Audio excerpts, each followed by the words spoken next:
News 18 India.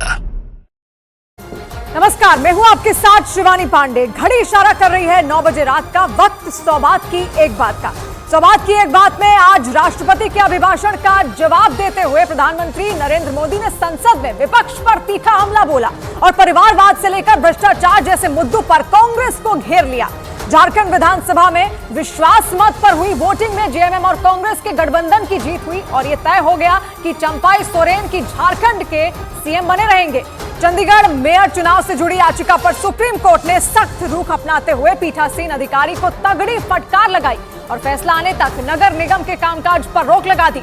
और पाकिस्तान में आम चुनाव से पहले आतंकी संगठनों ने वहां के लोकतंत्र की धज्जियां उड़ा दी और खैबर पख्तूनख्वा में दर्दनाक हमला कर कई पुलिस वालों की जान ले ली।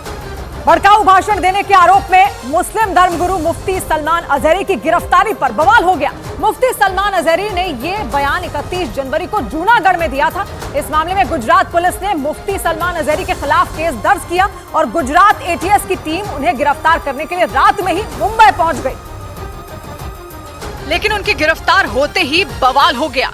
मुफ्ती सलाम अजहरी के समर्थक मुंबई के घाटकों पर स्टेशन पहुंच गए। उनके थाने का घेराव करने की कोशिश पर पुलिस ने उन पर लाठीचार्ज कर दिया। लाठीचार्ज से पहले पुलिस ने उन लोगों को सख्त कार्रवाई की चेतावनी भी दी। मारापीटी मुंबई के लोगों के साथ मत कीजिए, हम आपके साथ कड़ी कार्रवाई करेंगे। पुलिस की चेतावनी के बाद भी प्रदर्शनकारी नहीं हटे।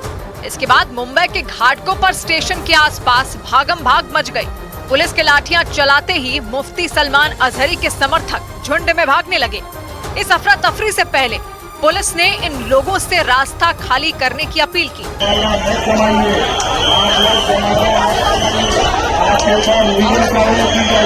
ये सारा बवाल भड़काऊ भाषण देने के आरोप में मुस्लिम धर्मगुरु मुफ्ती सलमान अजहरी की गिरफ्तारी के विरोध में हुआ, क्योंकि गुजरात एटीएस की टीम रातों रात मुंबई पहुंची और मुस्लिम धर्मगुरु मुफ्ती सलमान अजहरी को गिरफ्तार कर लिया। उन पर धार्मिक भावनाओं को ठेस पहुंचाने का आरोप लगा।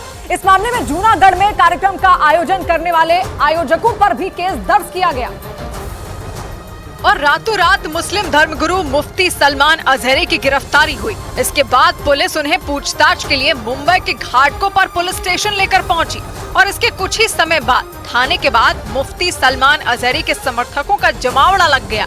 बात हाथ से ना निकले इसलिए पुलिस मुफ्ती सलमान अजहरी को थाने की खिड़की पर लाई।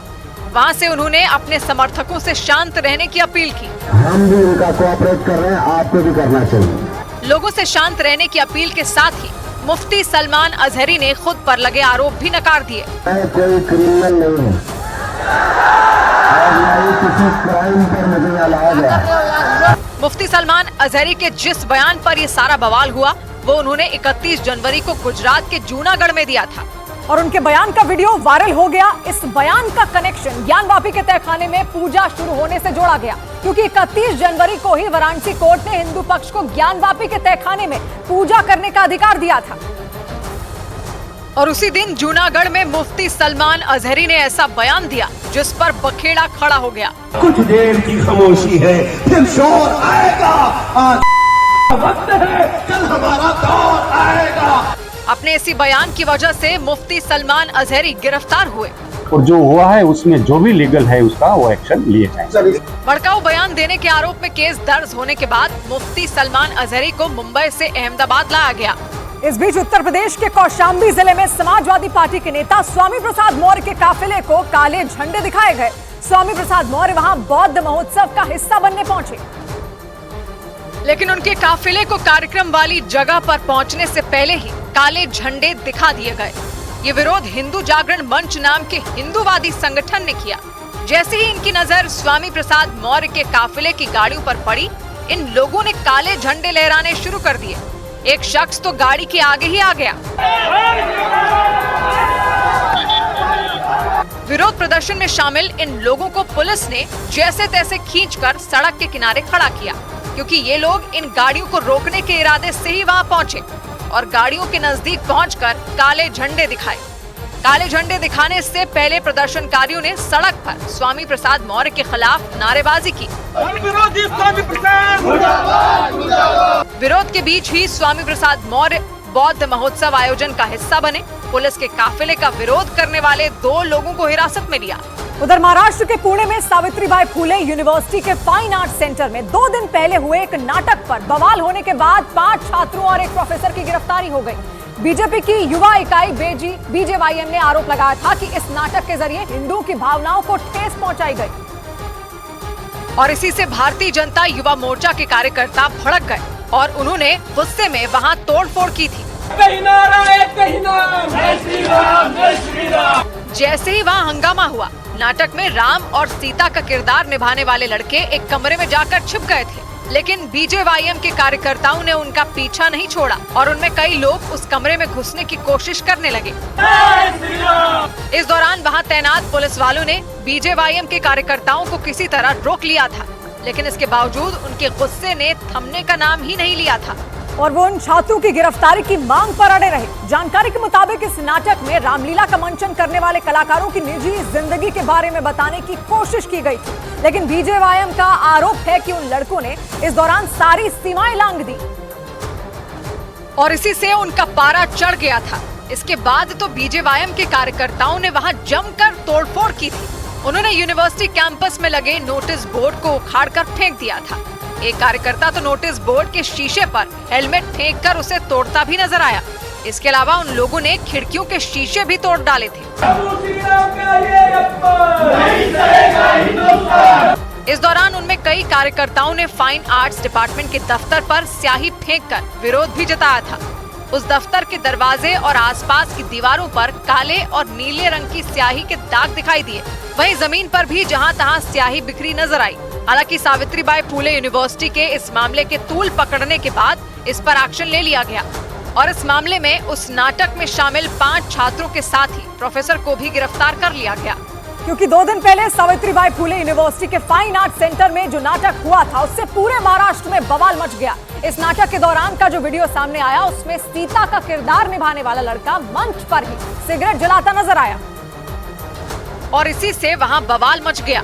इस नाटक का नाम behind the screen life of the actors playing Ramlila रखा गया था। दावा किया गया कि इस नाटक में कलाकार ग्रीन रूम में किस तरह से पेश आते हैं वो दिखाने की कोशिश की गई थी और इसी के दौरान सीता का किरदार निभा रहे उस लड़के ने सिगरेट पी थी। हालांकि ये बवाल यही नहीं थमा। इसी वीडियो में आगे उसी लड़के ने गाली भी दी, जिसके बाद दर्शकों का पारा 7वें आसमान पर पहुंच गया।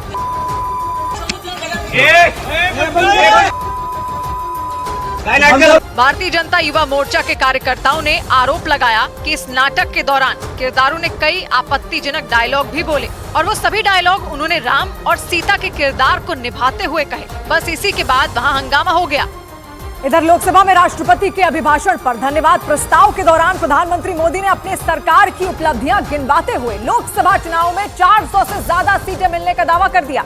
इतना ही नहीं, उन्होंने ये भी कह दिया कि 2024 के चुनाव में जनता अकेले बीजेपी को 370 से ज्यादा सीटें देगी।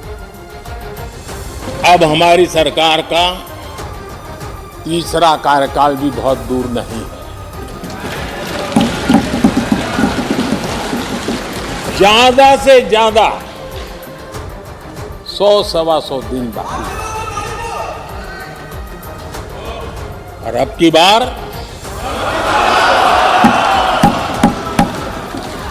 पूरा देश कह रहा है, अब की बार खड़गे जी भी कह रहे हैं। लेकिन अध्यक्ष जी, मैं आमतौर पर ये आंकड़े के चक्कर में नहीं पड़ा, लेकिन मैं देख रहा हूं देश का मिजाज एनडीए को तो 400 पार कर पाई के रहेगा, लेकिन भारतीय जनता पार्टी को 370 सीट अवश्य देगा। इसके अलावा प्रधानमंत्री नरेंद्र मोदी ने कांग्रेस नेता राहुल गांधी पर भी जोरदार हमला किया। प्रधानमंत्री ने कांग्रेस की मोहब्बत की दुकान वाले नारे पर भी चुटकी ली।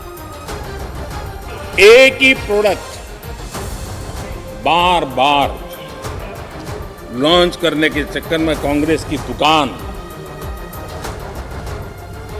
ताला लगने की नौबत आ गई। अरे दुकान हम नहीं कह रहे, आप लोग कह रहे हैं। आप लोग कहते हैं दुकान खोलिए, सब जगह पे बोलते हैं, दुकान को ताला लगने की बात है। वहीं केंद्रीय जांच एजेंसियों के दुरुपयोग के विपक्ष के आरोपों की भी हवा लोकसभा में प्रधानमंत्री नरेंद्र मोदी ने निकाल दी। भ्रष्टाचार के मुद्दे पर प्रधानमंत्री जमकर बरसे। भ्रष्टाचार पर एजेंसियां एक्शन ले रही हैं, उसको लेकर भी इतना गुस्सा,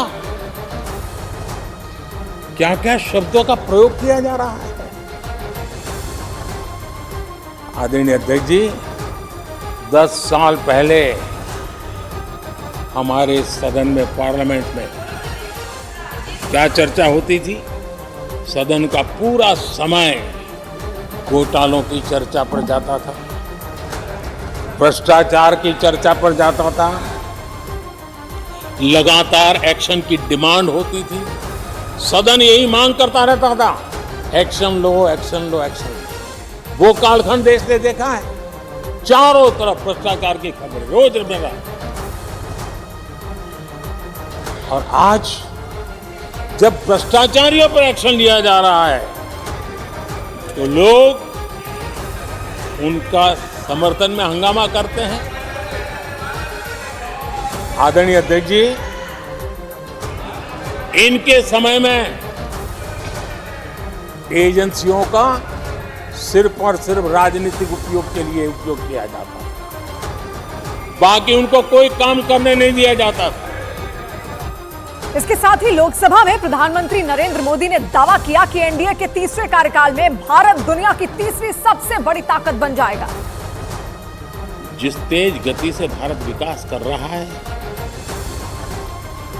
उसकी बारीकियों को जानते हुए मैं विश्वास से कहता हूं, और इसीलिए मैंने कहा है कि हमारे तीसरे टर्म में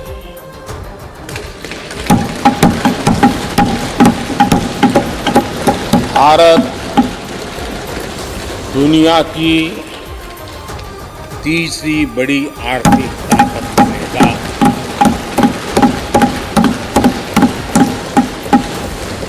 और ये मोदी की गारंटी है। इतना ही नहीं, प्रधानमंत्री नरेंद्र मोदी ने लोकसभा में एक तरफ जहां एनडीए के 400 से ज्यादा सीटें आने का दावा किया, वहीं विपक्षी गठबंधन पर हमला बोला। कांग्रेस के लोगों ने नया नया मोटर मैकेनिक का काम सीखा है और इसलिए अलाइनमेंट क्या होता है उसका ज्ञान तो हो गया होगा, लेकिन मैं देख रहा हूं अलायंस का ही अलाइनमेंट बिगड़ गया।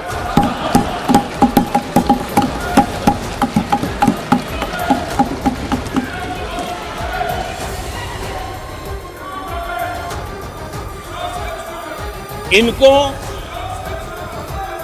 अपने इस कुनबे में अगर एक दूसरे पर विश्वास नहीं है तो ये लोग देश पर विश्वास कैसे करें? इधर चंडीगढ़ मेयर चुनाव को लेकर सुप्रीम कोर्ट ने पीठासीन अधिकारी को कड़ी फटकार लगा दी। चंडीगढ़ मेयर चुनाव में धांधली के आरोपों पर सुप्रीम कोर्ट ने सख्त रुख अपनाया। अदालत ने मेयर चुनाव में रिटर्निंग ऑफिसर को फटकार लगाते हुए चुनाव के तरीके पर सवाल उठाए। कोर्ट ने इसे लोकतंत्र का मजाक बताया और इसे लोकतंत्र की हत्या करने जैसा करार दिया। अदालत में इस मामले की अगली सुनवाई अगले हफ्ते होगी। उत्तराखंड कैबिनेट ने यूसीसी यानी यूनिफॉर्म सिविल कोड के 800 पन्नों के ड्राफ्ट को पास कर दिया। इसके बाद सरकार इसे सुबह विधानसभा में पेश करेगी। खबर है कि यूसीसी लागू होने के बाद सभी समुदायों में एक से ज्यादा शादियां करने पर रोक लग जाएगी। इसके साथ ही सभी समुदायों में लड़कियों को भी लड़कों के बराबर संपत्ति में अधिकार मिल सकेगा। समान नागरिक संहिता को विधेयक के रूप में लाने का प्रस्ताव सर्वसम्मति से मंत्रिमंडल में पारित हो गया है। उत्तर प्रदेश के बागपत में लाक्षागृह और मजार विवाद पर एडीजे कोर्ट ने फैसला सुना दिया। कोर्ट ने लाक्षागृह विवाद केस में हिंदू पक्ष को मालिकाना हक दिया है। इसमें 100 बीघा जमीन और मजार हिंदू पक्ष को मिली है। करीब 50 साल से हिंदू पक्ष और मुस्लिम पक्ष के बीच मुकदमा चल रहा था। उधर महाराष्ट्र के उल्हासनगर में थाने के अंदर बीजेपी नेता का फायरिंग करते हुए एक वीडियो सामने आया। 2 दिन पहले गणपत गायकवाड़ नाम के बीजेपी विधायक ने बेखौफ होकर थाने के अंदर गोली चलाकर हड़कंप मचा दिया था। और सीसीटीवी वीडियो में साफ साफ दिखाई दिया कि गणपत गायकवाड़ अपनी पिस्तौल से पुलिस स्टेशन के अंदर ताबड़तोड़ फायरिंग कर रहे थे।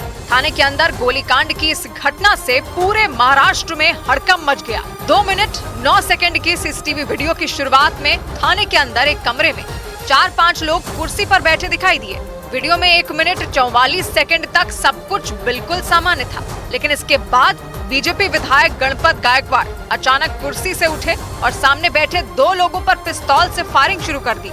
और उन पे आरोप है कि उन्होंने शिवसेना शिंदे गुट के विधायक महेश गायकवाड़ को निशाना बनाकर उन पर गोली चला दी। हालांकि फायरिंग के दौरान जान बचाने के लिए महेश गायकवाड़ और उनके साथी दरवाजे की तरफ भागे, लेकिन गणपत गायकवाड़ दरवाजे के करीब पहुंचकर गोली चलाते दिखे। गोली की आवाज सुनकर एक पुलिस वाले के साथ कुछ और लोग उस कमरे में पहुंच गए। पुलिस वाले ने गणपत गायकवाड़ को रोकने और पिस्तौल छीनने की कोशिश की, जबकि गणपत गायकवाड़ और महेश गायकवाड़ के समर्थक एक दूसरे से मारपीट करते दिखाई दिए। मतलब हिल लाइन स्टेशन का वो कमरा दोनों विधायकों के बीच जंग का मैदान बन गया था। थाने के अंदर गोलीबारी के तुरंत बाद पुलिस एक्शन में आ गई। फायरिंग में घायल शिवसेना शिंदे गुट के विधायक महेश गायकवाड़ और उनके एक साथी को तुरंत अस्पताल भेज दिया गया था।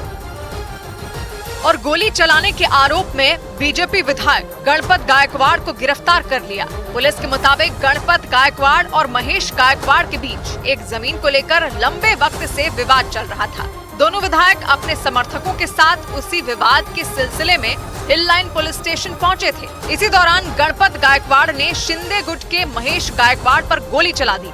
एक दूसरे सीसीटीवी में थाने के अंदर गणपत गायकवाड़ के बेटे वैभव गायकवाड़ और उनके साथी महेश गायकवाड़ के समर्थकों के साथ धक्का मुक्की करते दिखे। थाने के अंदर फायरिंग में घायल महेश गायकवाड़ को ठाणे के जिस अस्पताल में भर्ती कराया गया है, वहां सुरक्षा के पुख्ता इंतजाम कर दिए गए।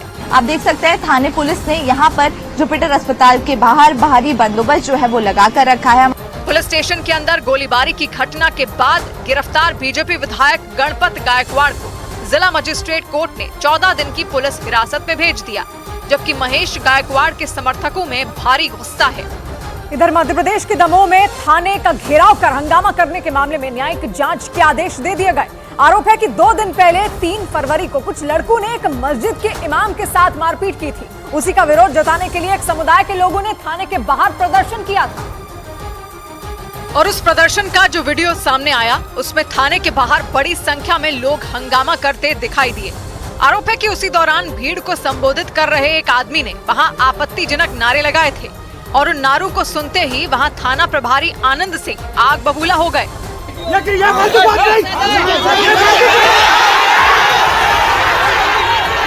लेकिन तभी वहां मौजूद लोगों ने हंगामा शुरू कर दिया। इसके बाद आनंद सिंह किसी फिल्म के हीरो की तरह अकेले ही भीड़ में घुस गए। इस दौरान वहां मौजूद कई लोग उनसे उलझने की कोशिश करते दिखाई दिए। कुछ लोग तो उनसे बहस करते भी नजर आए। देखकर ऐसा लगा जैसे भीड़ उन्हें घेरने की कोशिश कर रही हो, लेकिन इसके बाद भी वो घबराए नहीं।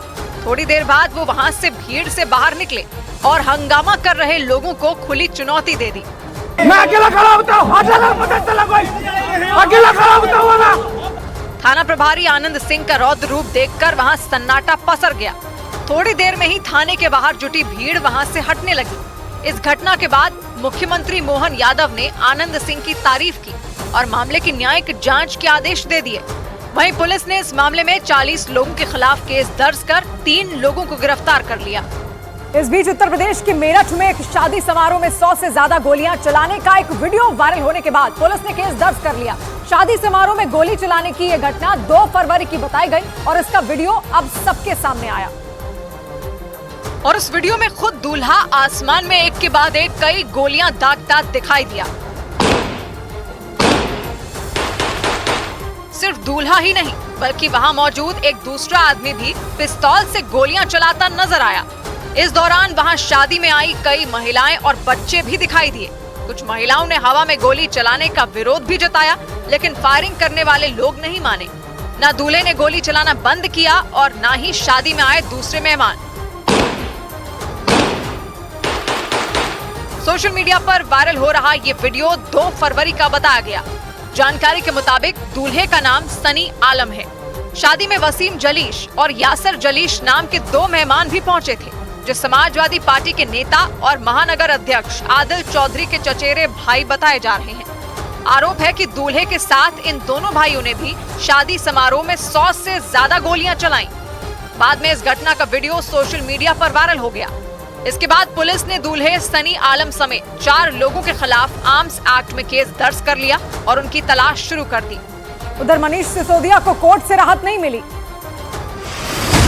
दिल्ली शराब घोटाला मामले में पूर्व उप मुख्यमंत्री मनीष सिसोदिया की न्यायिक हिरासत 22 फरवरी तक बढ़ा दी गई। ये फैसला सुनाते हुए दिल्ली की राउज एवेन्यू कोर्ट ने सीबीआई को निर्देश दिया कि वो अपनी स्टेटस रिपोर्ट सील कवर में दाखिल करे। दिल्ली की राउज एवेन्यू कोर्ट ने मनीष सिसोदिया को हफ्ते में एक बार अपनी बीमार पत्नी से मिलने की इजाजत दे दी। इस दौरान डॉक्टर भी उनसे मिल सकेंगे। अदालत ने साफ किया कि अगले आदेश तक ये व्यवस्था जारी रहेगी। मनीष सिसोदिया की नियमित जमानत अर्जी पर कोर्ट में 12 फरवरी को अगली सुनवाई होगी। उत्तर प्रदेश की योगी आदित्यनाथ की सरकार ने विधानसभा में बजट पेश कर दिया। राज्यसभा के वित्त मंत्री सुरेश खन्ना ने बजट पेश करते हुए कई योजनाओं को शुरू करने का ऐलान किया। यूपी सरकार ने 7 लाख करोड़ से ज्यादा के इस बजट को अब तक का सबसे बड़ा बजट बताया। बजट की शुरुआत में, बजट के मध्य में और अंत में भी प्रभु श्री राम हैं। बड़ी खबर आई पाकिस्तान से। वहां खैबर पख्तूनख्वा इलाके में आतंकियों ने एक पुलिस चौकी पर हमला कर दिया। बताया गया कि डेरा इस्माइल खां इलाके की उस पुलिस चौकी में पाकिस्तान में चुनाव लड़ रहे नेताओं की सुरक्षा में तैनात किए गए स्पेशल गार्ड थे और उन्हें निशाना बनाने के लिए ही आतंकियों ने वहां गोलियां और बम बरसाए। खैबर पख्तूनख्वा इलाके में हुए इस भीषण हमले में 10 से ज्यादा पुलिस वालों की मौत हो गई और इससे पूरे पाकिस्तान में फिर एक बार हड़कंप मच गया, क्योंकि 3 दिन पहले ही वहां के आतंकी संगठनों ने कुछ नेताओं को जान से मारने की धमकी दी थी और 3 दिन बाद डेरा इस्माइल खां की उस पुलिस चौकी को आतंकियों ने निशाना बना लिया। पाकिस्तान की मीडिया के मुताबिक आतंकियों ने वहां घात लगाकर हमला किया और उस पुलिस चौकी में बमों की झड़ी लगा दी। और जानकारी के मुताबिक जब यह हमला हुआ तब उस पुलिस चौकी में करीब 25 से ज्यादा जवान थे, लेकिन आतंकियों ने वहां इतनी बुरी तरह गोलीबारी की कि सबकी जान पर बनाई। इनमें 10 पुलिस वालों पर तो इतनी बुरी तरह हमला किया गया कि उनकी जान चली गई। वहीं 8 पुलिस वाले बुरी तरह घायल हो गए। 10 डेड बॉडीज आप देख रहे हैं यहाँ, हमने 10 डेड बॉडीज आई हैं। पाकिस्तानी मीडिया के मुताबिक उन आतंकियों ने सुबह करीब 5 बजे डेरा इस्माइल खां की उस पुलिस चौकी पर अचानक धावा बोला। दावे के मुताबिक इस दौरान वो आतंकी अपने साथ बड़ी मात्रा में ग्रेनेड लेकर आए। साथ ही उनके साथ कुछ स्नाइपर भी थे जिन्होंने उस पुलिस चौकी पर अंधाधुंध गोलीबारी की और इसी गोलीबारी में 10 से ज्यादा पुलिस वालों को अपनी जान से हाथ धोना पड़ा। इस हमले के बाद पाकिस्तान में चुनाव लड़ रहे कई बड़े नेता भी सख्ते में आ गए, क्योंकि उन्हें ये डर सताने लगा कि उन्हें किसी भी वक्त निशाना बनाया जा सकता है। खबर तो ये भी है कि जिन पुलिस वालों पर हमला हुआ वो खैबर पख्तूनख्वा के नेताओं की सुरक्षा में ही तैनात किए गए थे। मतलब एक तरह से आतंकियों ने पुलिस वालों को निशाना बनाकर ये संदेश देने की कोशिश की कि उनके निशाने पर जो नेता हैं वो किसी भी कीमत पर नहीं बचेंगे। कुछ दिन पहले ही वहां के आतंकियों ने बकायदा एक लिस्ट जारी कर 15 नेताओं को जान से मारने की धमकी दी थी। इस ऐलान में उन्होंने उन 15 नेताओं को चुनाव से पहले अपना नाम वापस लेने के लिए धमकाया था। इसके बाद पाकिस्तान की पुलिस ने उन नेताओं को अतिरिक्त सुरक्षा देते हुए उनके साथ स्पेशल गार्ड तैनात कर दिए थे और माना जा रहा है कि वो गार्ड ही डेरा इस्माइल खां की उस पुलिस चौकी में थे। मतलब आतंकियों ने उन्हीं पुलिस वालों को निशाना बना लिया जिन्हें उन 15 नेताओं की सुरक्षा की जिम्मेदारी सौंपी गई थी।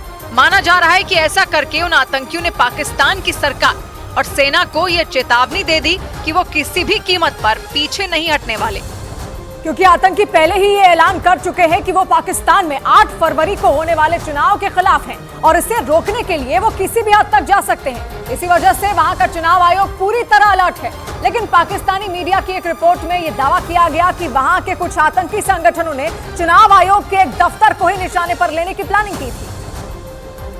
हालांकि पाकिस्तान की पुलिस का दावा है कि उसने आतंकियों की इस प्लानिंग को वक्त रहते फेल कर दिया। पाकिस्तानी मीडिया के मुताबिक एक हफ्ते पहले बलूचिस्तान के नुश्की जिले में मौजूद चुनाव आयोग के दफ्तर को निशाना बनाने की कोशिश की गई। इसके लिए आतंकियों ने उस दफ्तर की दीवार के पास एक बड़ा विस्फोटक लगाया था। हालांकि दावा किया गया कि वहां तैनात सुरक्षा कर्मियों ने इस बम को फटने से पहले ही नष्ट कर दिया। लेकिन इससे वहां अफरा तफरी जरूर मच गई। खबर तो ये भी है कि इसके बाद वहां के चुनाव आयोग ने कुछ नेताओं को घर से बाहर निकलने से तक मना कर दिया। यहाँ तक कि चुनाव सिर पर होने के बावजूद उन्हें रैलियां या सभाएं न करने की सलाह दी गई, क्योंकि कुछ दिन पहले इमरान खान की पार्टी पीटीआई की एक रैली के दौरान भी विस्फोट हुआ था और उसके बाद से ही वहां नेताओं को निशाने पर लिए जाने का सिलसिला नहीं थमा।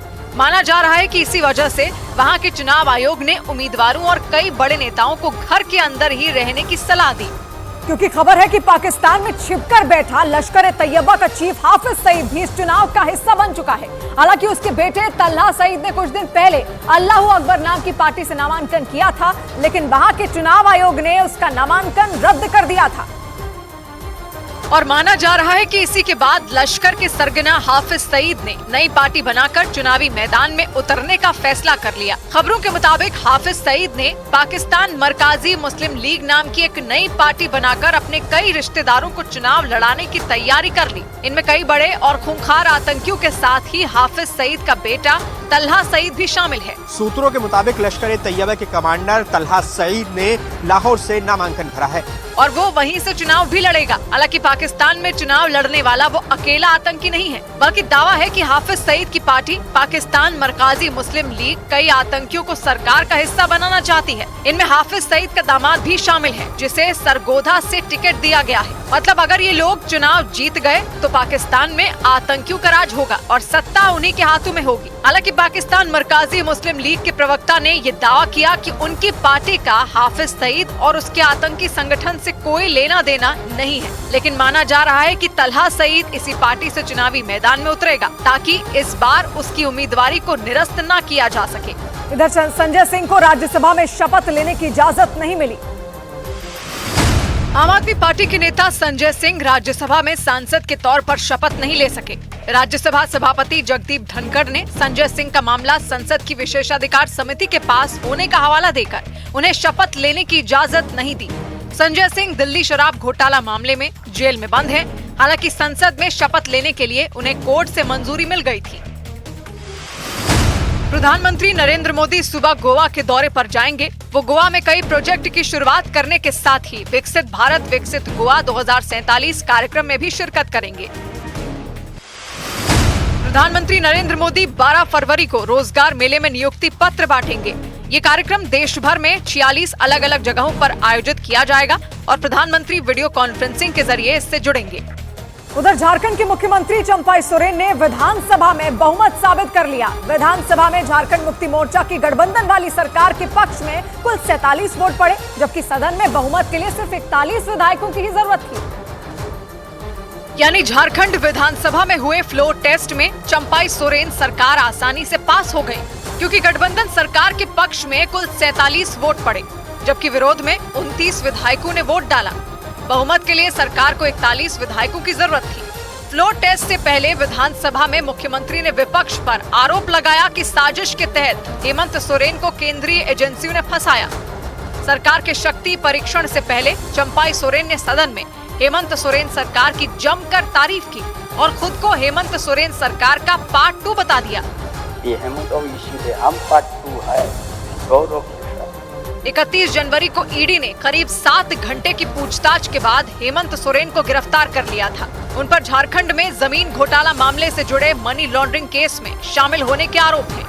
और उन्हीं आरोपों की जांच के सिलसिले में हेमंत सोरेन को ईडी ने गिरफ्तार किया है। विधानसभा में सरकार के शक्ति परीक्षण के लिए हेमंत सोरेन ईडी की हिरासत में ही विधानसभा पहुंचे और झारखंड मुक्ति मोर्चा की अगुवाई वाली गठबंधन सरकार के पक्ष में वोट दिया। हेमंत सोरेन को विधानसभा ले जाने के लिए सुबह ईडी दफ्तर से 10 से 12 गाड़ियों का काफिला पूरी सुरक्षा के साथ निकला। दिल्ली नंबर की कार में हेमंत सोरेन को बिठाकर ईडी के अफसर तेजी से विधानसभा की तरफ बढ़ने लगे। विधानसभा पहुंचने के बाद मीडिया के सवालों से बचते हुए हेमंत सोरेन सीधे सदन के अंदर पहुंच गए। वोटिंग से पहले विधानसभा में चर्चा के दौरान हेमंत सोरेन ने दावा किया कि उनकी सरकार को गिराने की प्लानिंग लंबे समय से चल रही थी। 2022 31 तारीख को दिए गए अंजाम की पटकथाली की जा रही है। अपनी गिरफ्तारी को लोकतंत्र की काली रात बताते हुए हेमंत सोरेन बीजेपी पर जमकर बरसे। इसके साथ ही उन्होंने सदन में आदिवासी कार्ड भी खेला।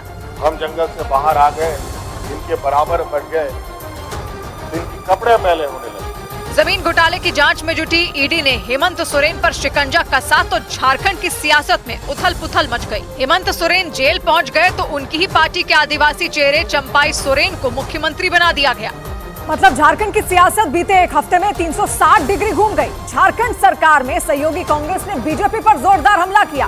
कांग्रेस नेता राहुल गांधी हेमंत सोरेन की पत्नी कल्पना सोरेन से मिलने पहुंच गए और कांग्रेस पार्टी ने सोशल मीडिया पर इस मुलाकात की तस्वीरें पोस्ट की। इस तस्वीर में राहुल गांधी हेमंत सोरेन की पत्नी कल्पना सोरेन को गुलदस्ता भेंट करते दिखे। कल्पना सोरेन और राहुल गांधी की मुलाकात की तस्वीर पोस्ट करते हुए कांग्रेस ने एकजुट होकर न्याय की लड़ाई जारी रखने की बात कही। विधानसभा में फ्लोर टेस्ट जीतने के बाद कांग्रेस ने बीजेपी पर जोरदार हमला किया, लेकिन झारखंड के पूर्व मुख्यमंत्री हेमंत सोरेन को हाईकोर्ट से झटका लगा, क्योंकि ईडी की कार्रवाई के खिलाफ दी गई हेमंत सोरेन की याचिका पर झारखंड हाईकोर्ट ने राहत नहीं दी। कोर्ट ने हेमंत सोरेन को जमानत नहीं दी। हालांकि हाईकोर्ट ने ईडी को इस मसले में 9 फरवरी तक जवाब दाखिल करने का निर्देश दिया। कोर्ट ने मामले की सुनवाई के लिए 12 फरवरी की तारीख तय कर दी। हेमंत सोरेन ने अपनी गिरफ्तारी को अवैध बताते हुए हाईकोर्ट में याचिका दायर की थी। इधर उत्तर प्रदेश की तर्ज पर राजस्थान में भी बुलडोजर चला। वहां के नागौर में हत्या के एक आरोपी के घर को गिरा दिया गया। नागौर में 2 हफ्ते पहले एक छात्र लापता हुआ था और बाद में खबर आई कि उस छात्र की हत्या हो गई और नागौर में प्रशासन ने उसी छात्र की हत्या के आरोपी के घर पर बुलडोजर चलाया और देखते ही देखते वहां मलबे का ढेर लग गया। जिस जगह पर मकान था वहां केवल ईंट, पत्थर और धूल नजर आई। नागौर में ये कार्रवाई पुलिस और प्रशासन ने मिलकर की। इसके लिए राज्य सरकार का आदेश मिला था। प्रशासन द्वारा निर्णय गया, उसमें पुलिस आज पूरा प्रशासन सहयोग करके और उसके जो है अतिक्रमण है। मलबे के ढेर में बदल चुका ये घर नागौर में हुए छात्र हत्याकांड के आरोपी रसूल मोहम्मद उर्फ बबलू घोसी का है। आरोपी गिरफ्तार हो चुका है, लेकिन कई हिंदूवादी संगठनों ने आरोपी के घर पर बुलडोजर चलाने की मांग की। इस पर जांच हुई तो प्रशासन को पता चला कि घर बनाने के लिए अतिक्रमण किया गया और इसीलिए पुलिस और प्रशासन की लंबी चौड़ी टीम की मौजूदगी में ये कार्रवाई की गई। और सिर्फ राजस्थान ही नहीं बल्कि मध्य प्रदेश में भी इसी तरह की कार्रवाई हुई। मध्य प्रदेश के देवास में ठगी के एक आरोपी के मकान पर बुलडोजर चला दिया गया। आरोपी जाकिर पठान के खिलाफ गेमिंग वेबसाइट के जरिए ठगी की शिकायत मिली। वहीं कुछ महीने पहले इलाके के एक शख्स की खुदकुशी के मामले का कनेक्शन भी उन्हीं से जोड़ा गया और इसी मामले में कार्रवाई करते हुए आरोपी जाकिर पठान के मकान पर बुलडोजर चलाया गया। एक्शन से पहले प्रशासन ने कागजी कार्रवाई पूरी की और फिर बुलडोजर आरोपी के मकान के पास पहुंच गया और अतिक्रमण वाले हिस्से को तहस नहस कर दिया गया। प्रशासन आरोपी के दूसरे ठिकानों पर भी ऐसी कार्रवाई करने की तैयारी कर रहा है। आगामी दिनों में नोटिस जारी करके विधिवत कार्रवाई करके अतिक्रमण हटाया जाए। मलबे में बदल चुके इस घर का मालिक जाकिर पठान नाम का शख्स है, जिस पर गेमिंग वेबसाइट के जरिए भोले भाले लोगों को फंसाने का आरोप लगा। इसके बाद प्रशासन ने सख्ती दिखाई और आरोपी पर कई धाराओं में केस दर्ज किया गया। इसके बाद आरोपी के घर और कैफे दोनों को जमींदोज कर दिया गया। इसके लिए पुलिस और प्रशासन की भारी भरकम टीम उस आरोपी के घर पहुंच गई और घर पर बुलडोजर चलाने के बाद आरोपी के कैफे को भी मलबे में बदल दिया गया। प्रशासन के मुताबिक इसी कैफे से आरोपी जाकिर पठान ऑनलाइन गेमिंग का कारोबार चलाता था और भोले भाले लोगों को फंसाकर उनसे ठगी करता था। इसी वजह से आरोपी के घर के अलावा ठगी के धंधे की असली जड़ यानी इस कैफे को भी बर्बाद कर दिया गया। प्रशासन की नजर आरोपी के दूसरे ठिकानों पर भी है और आने वाले कुछ दिनों में वहाँ भी बुलडोजर चल सकता है। इस बीच चुनाव आयोग ने प्रचार अभियान को लेकर सभी राजनीतिक दलों को सलाह दी। लोकसभा चुनाव से पहले चुनाव आयोग ने सभी राजनीतिक दलों को सलाह दी कि चुनाव प्रचार अभियानों में बच्चों का इस्तेमाल न करें। इसके साथ ही चुनाव आयोग ने एक एडवाइजरी जारी कर बच्चों से पोस्टर और पर्चे बंटवाने को भी गलत बताया। बिहार में एनडीए की नई सरकार बनने के बाद नीतीश कुमार प्रधानमंत्री नरेंद्र मोदी से मिलने के लिए बुधवार को दिल्ली आएंगे। 2 दिन के दिल्ली दौरे में नीतीश कुमार गृह मंत्री अमित शाह और बीजेपी अध्यक्ष जेपी नड्डा से भी मुलाकात करेंगे। प्रधानमंत्री नरेंद्र मोदी 11 फरवरी को मध्य प्रदेश के झाबुआ में लोकसभा चुनाव के लिए प्रचार का आगाज करेंगे। इसके साथ ही पीएम जनजातीय सम्मेलन को भी संबोधित करेंगे। उनके दौरे से पहले बीजेपी प्रदेश अध्यक्ष वीडी शर्मा झाबुआ पहुंचे और उन्होंने वहां तैयारियों की समीक्षा की। मध्य प्रदेश के चुनाव का आगाज लोकसभा की दृष्टि से माननीय प्रधानमंत्री मोदी जी झाबुआ से कर रहे हैं। उधर अमेरिका के सैन फ्रांसिस्को में कुछ खालिस्तान समर्थक आपस में भिड़ गए और उन्होंने एक दूसरे पर लात घूंसे बरसाए।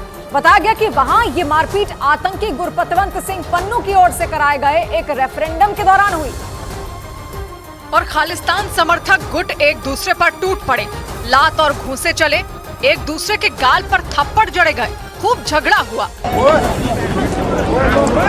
इन लोगों को देखकर लगा ही नहीं कि ये एक मकसद से इकट्ठा हुए, क्योंकि भले ही आपस में लड़ रहे ये लोग खालिस्तान समर्थक हैं, लेकिन इस झगड़े ने इनके बीच की गुटबाजी से पर्दा हटा दिया, क्योंकि झगड़ा करते हुए वो ये भूल गए कि वो वहाँ रेफरेंडम के लिए जुटे हैं। कुछ लोगों ने तो वहाँ लगा पीला झंडा तक उखाड़ लिया। ये सारा बवाल अमेरिका के सैन फ्रांसिस्को में हुआ। वहाँ खालिस्तान समर्थकों की भीड़ आतंकी गुरपतवंत सिंह पन्नू ने इकट्ठा की, क्योंकि वो खालिस्तान मूवमेंट को हवा देने के लिए रेफरेंडम कराना चाहता था। लेकिन रेफरेंडम के लिए जुड़ी भीड़ ने उसके इरादों पर पानी फेर दिया। बताया गया कि आपस में भिड़ने वाले दोनों गुटों में एक आतंकी हरदीप सिंह निज्जर का गुट था और दूसरा सरबजीत सिंह साबी का। अमेरिका में निज्जर गुट की अच्छी खासी पकड़ मानी जाती है और इस गुट के लोगों को शक था कि साबी गुट ने पन्नू समर्थकों को बढ़ावा दिया और माना जा रहा है कि इसी बात पर पहले कहासुनी हुई और फिर मारपीट हुई। रेफरेंडम यानी जनमत संग्रह वाली जगह पर लंगर की भी व्यवस्था थी, लेकिन खाना खाना तो दूर की बात, खालिस्तान समर्थक एक दूसरे के खून के प्यासे नजर आए। एक शख्स ने तो खाने के बर्तन में रखी कलछी उठाकर ही दूसरे गुट पर हमला कर दिया। बात बढ़ती देख पुलिस ने बीच बचाव किया, दोनों गुटों को अलग अलग किया गया और रेफरेंडम बीच में ही रुक गया। यानी गुटबाजी की वजह से भारत के खिलाफ साजिश रचने वाले आतंकी पन्नू के इरादों पर पानी फिर गया, क्योंकि खालिस्तान समर्थक आपस में ही लड़ पड़े। इधर न्यूज 18 इंडिया के कार्यक्रम चौपाल में कांग्रेस के राष्ट्रीय अध्यक्ष मल्लिकार्जुन खड़गे ने परिवारवाद के आरोपों पर सफाई दी। इसके साथ ही कांग्रेस अध्यक्ष ने उल्टा बीजेपी पर आरोप मढ़ दिए। हमारे पास कोई परिवारवाद नहीं है, लीडर्स हैं, मेहनत करते हैं और उनके जो पूर्वज है वो भी मेहनत किए, सेक्रीफाइस किए, जान दिए। बताओ आपके पास कोई जान दिया है? बताओ आपके पास कोई देश के हित में जेल गया है? अरे आप लोग तो ऐसी पार्टी आप उन लोगों की कि आप नौकरी की तलाश में ब्रिटिशरों के साथ थे, एप्लीकेशन दे के भर्ती हो रहे थे और तुम दूसरों को ये बोलते हैं कि ये फैमिली पार्टी है। इतना ही नहीं, न्यूज 18 इंडिया के कार्यक्रम चौपाल में विपक्ष की एकता पर भी मल्लिकार्जुन खड़गे ने बड़ा दावा किया। कांग्रेस के राष्ट्रीय अध्यक्ष ने बताया कि विपक्षी गठबंधन के सभी दल पूरी तरह एकजुट हैं। खड़गे ने गठबंधन में टूट की खबरों को अफवाह बताया। सबको मिलाने की कोशिश कर रहे हैं और सभी लोग हमारे साथ है।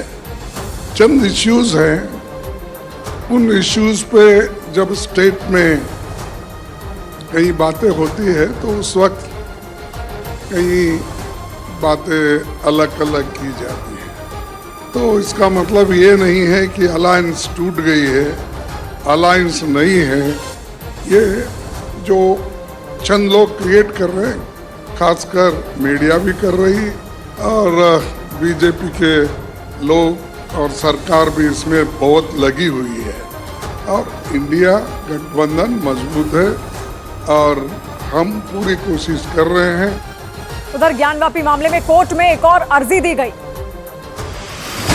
वाराणसी की जिला कोर्ट में ज्ञानवापी के बंद तहखानों का सर्वे कराने की मांग करते हुए याचिका दाखिल की गई। याचिकाकर्ता के मुताबिक ज्ञानवापी में बंद पड़े 2 तहखानों का सर्वे नहीं हो पाया है और एएसआई सर्वे से कई और सबूत मिल सकते हैं। इस अर्जी पर कोर्ट सुबह सुनवाई करेगी। रिमेनिंग सेलर्स उन सब का एएसआई सर्वे होना जरूरी है, क्योंकि वहाँ पे भी जो है कुछ महत्वपूर्ण साक्ष्य मिलेंगे। राहुल गांधी की भारत जोड़ो न्याय यात्रा झारखंड की राजधानी रांची पहुंची। इस दौरान उन्होंने वहां एक जनसभा को संबोधित करते हुए केंद्र सरकार पर निशाना साधा। इस जनसभा से पहले राहुल गांधी ने पूर्व मुख्यमंत्री हेमंत सोरेन की पत्नी कल्पना सोरेन से मुलाकात भी की। संसद पहुंचे कई धर्मगुरु ने प्रधानमंत्री नरेंद्र मोदी की तारीफ करते हुए उम्मीद जताई कि भारत फिर से विश्व गुरु बन जाएगा। इससे पहले धर्मगुरु ने संसद के नए भवन में प्रधानमंत्री से मुलाकात की। उन्होंने संसद की कार्यवाही भी देखी। एक भारत श्रेष्ठ भारत ये संदेश दिया कि हम सब भारतीय हैं। भारतीय शेयर बाजार शुरुआती बढ़त को बरकरार रखने में विफल रहा और भारी उठापटक के बाद निचले स्तर पर बंद हुआ।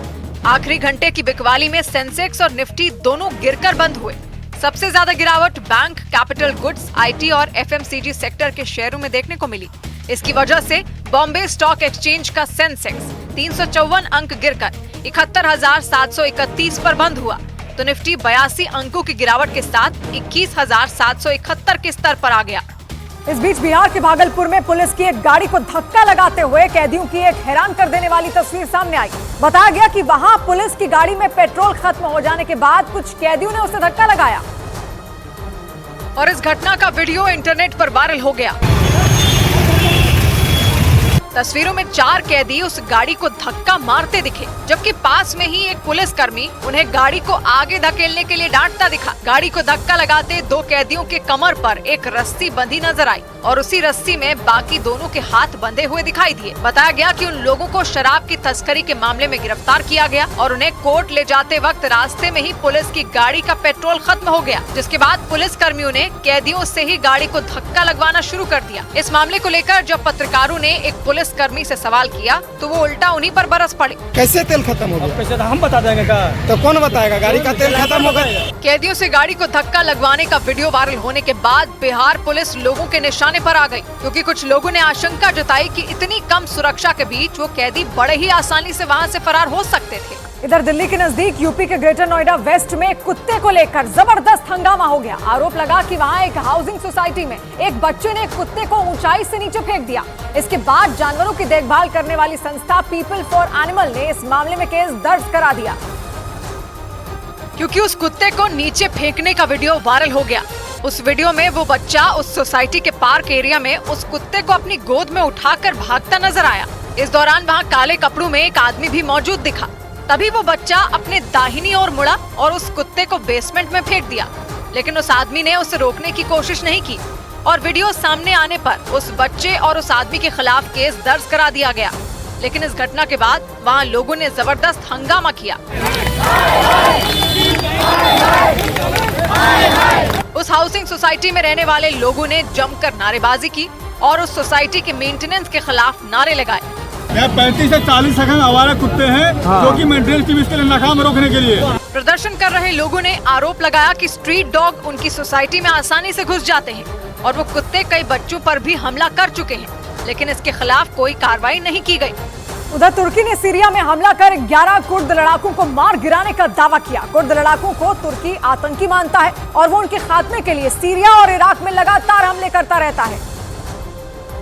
और इसी कड़ी में तुर्की ने एक बार फिर कुर्द लड़ाकों पर बारूद की बारिश कर दी। तस्वीरों में दिखा कि तुर्की की सेना ने एयर डिफेंस सिस्टम और तोपों के जरिए ये जोरदार हमला किया। रात के अंधेरे को चीरती हुई तुर्की की मिसाइलें एक के बाद एक आसमान में उड़ती दिखी। एयर डिफेंस से छोड़ी गई मिसाइलों और तोप से दागे गए गोलों की आवाज से पूरा इलाका गूंज उठा। तुर्की के मीडिया के मुताबिक ये हमला सीरिया के उत्तरी इलाके में किया गया।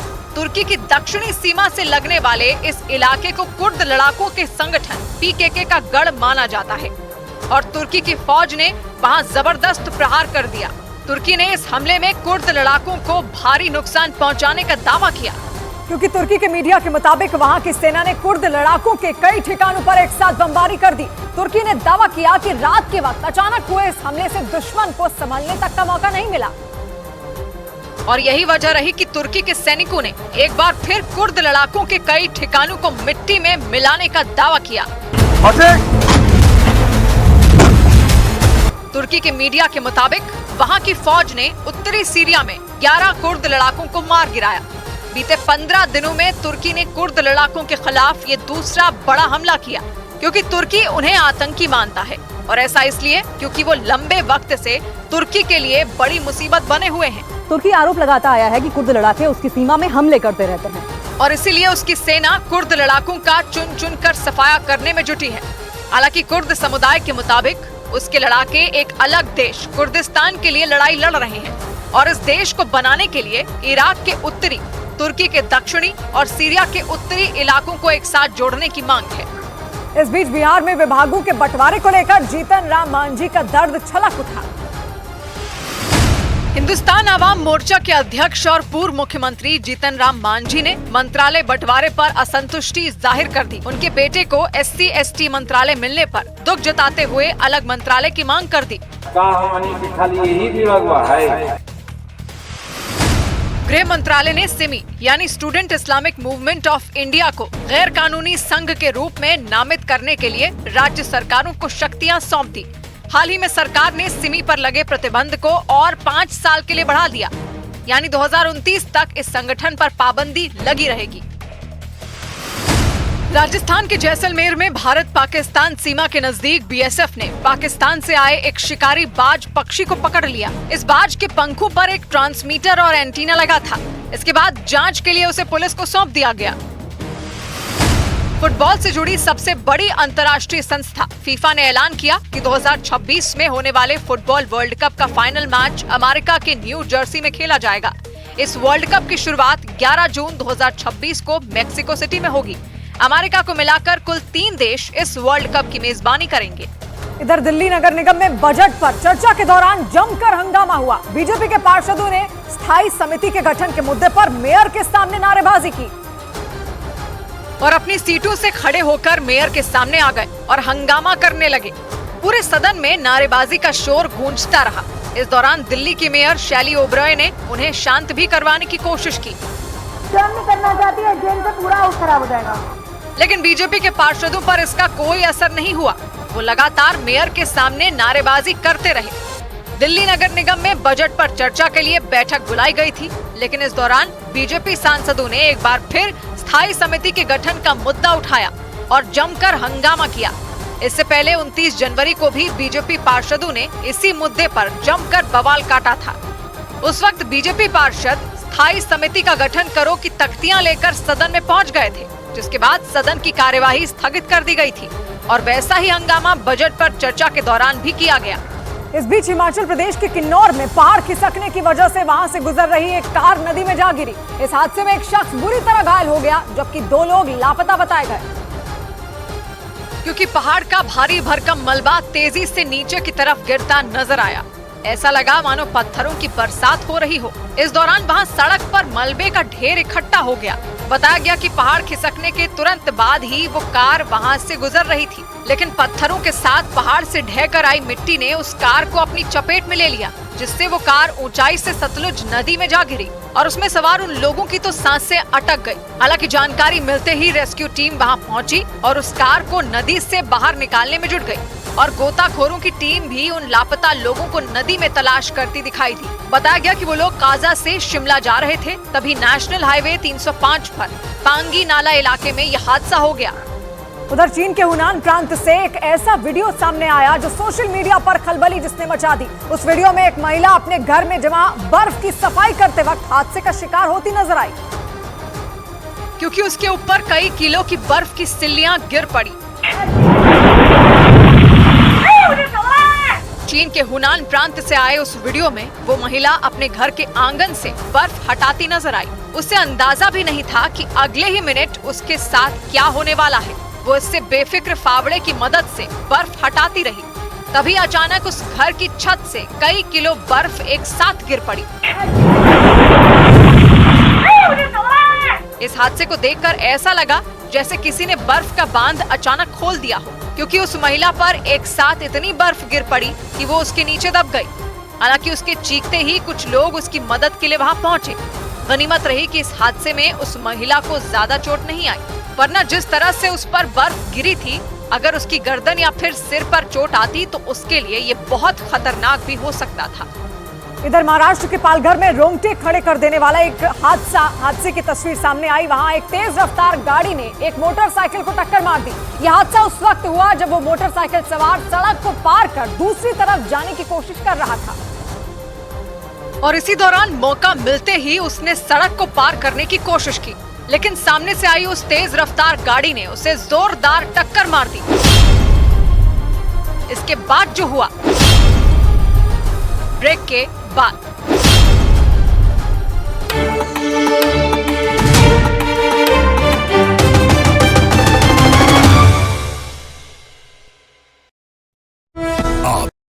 भड़काऊ भाषण देने के आरोप में मुस्लिम धर्मगुरु मुफ्ती सलमान अजहरी की गिरफ्तारी पर बवाल हो गया। मुफ्ती सलमान अजहरी ने ये बयान 31 जनवरी को जूनागढ़ में दिया था।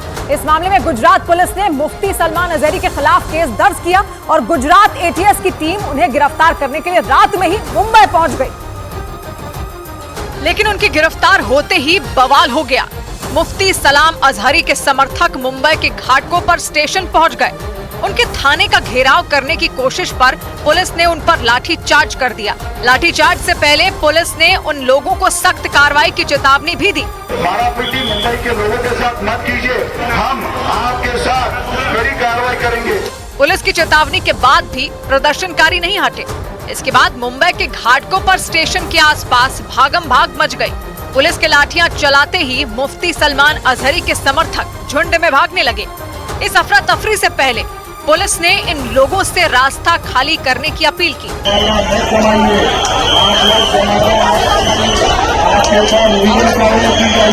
ये सारा बवाल भड़काऊ भाषण देने के आरोप में मुस्लिम धर्मगुरु मुफ्ती सलमान अजहरी की गिरफ्तारी के विरोध में हुआ, क्योंकि गुजरात एटीएस की टीम रातों रात मुंबई पहुंची और मुस्लिम धर्मगुरु मुफ्ती सलमान अजहरी को गिरफ्तार कर लिया। उन पर धार्मिक भावनाओं को ठेस पहुंचाने का आरोप लगा। इस मामले में जूनागढ़ में कार्यक्रम का आयोजन करने वाले आयोजकों पर भी केस दर्ज किया गया और रातों रात मुस्लिम धर्मगुरु मुफ्ती सलमान अजहरी की गिरफ्तारी हुई। इसके बाद पुलिस उन्हें पूछताछ के लिए मुंबई के घाटकों पर पुलिस स्टेशन लेकर पहुंची और इसके कुछ ही समय बाद थाने के बाद मुफ्ती सलमान अजहरी के समर्थकों का जमावड़ा लग गया। बात हाथ से ना निकले इसलिए पुलिस मुफ्ती सलमान अजहरी को थाने की खिड़की पर लाई।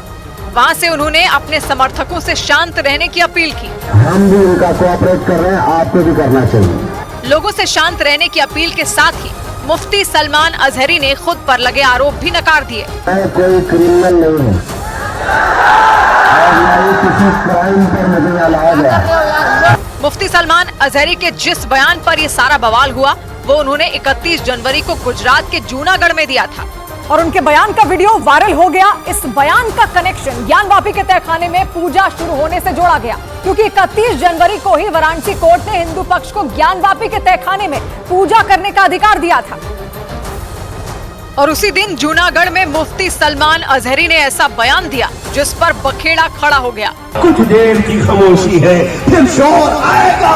आज वक्त है, कल हमारा दौर आएगा।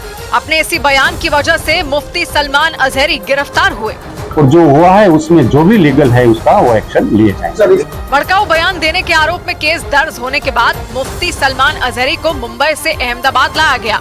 इस बीच उत्तर प्रदेश के कौशाम्बी जिले में समाजवादी पार्टी के नेता स्वामी प्रसाद मौर्य के काफिले को काले झंडे दिखाए गए। स्वामी प्रसाद मौर्य वहां बौद्ध महोत्सव का हिस्सा बनने पहुंचे, लेकिन उनके काफिले को कार्यक्रम वाली जगह पर पहुंचने से पहले ही काले झंडे दिखा दिए गए। ये विरोध हिंदू जागरण मंच नाम के हिंदूवादी संगठन ने किया। जैसे ही इनकी नजर स्वामी प्रसाद मौर्य के काफिले की गाड़ियों पर पड़ी, इन लोगों ने काले झंडे लहराने शुरू कर दिए। एक शख्स तो गाड़ी के आगे ही आ गया। विरोध प्रदर्शन में शामिल इन लोगों को पुलिस ने जैसे तैसे खींचकर सड़क के किनारे खड़ा किया, क्योंकि ये लोग इन गाड़ियों को रोकने के इरादे से ही वहां पहुंचे और गाड़ियों के नजदीक पहुंचकर काले झंडे दिखाए। काले झंडे दिखाने से पहले प्रदर्शनकारियों ने सड़क पर स्वामी प्रसाद मौर्य के खिलाफ नारेबाजी की। विरोध के बीच ही स्वामी प्रसाद मौर्य बौद्ध महोत्सव आयोजन का हिस्सा बने। पुलिस के काफिले का विरोध करने वाले 2 लोगों को हिरासत में लिया। इधर लोकसभा में राष्ट्रपति के अभिभाषण पर धन्यवाद प्रस्ताव के दौरान प्रधानमंत्री मोदी ने अपनी सरकार की उपलब्धियां गिनवाते हुए लोकसभा चुनाव में 400 से ज्यादा सीटें मिलने का दावा कर दिया। इतना ही नहीं, उन्होंने ये भी कह दिया कि 2024 के चुनाव में जनता अकेले बीजेपी को 370 से ज्यादा सीटें देगी।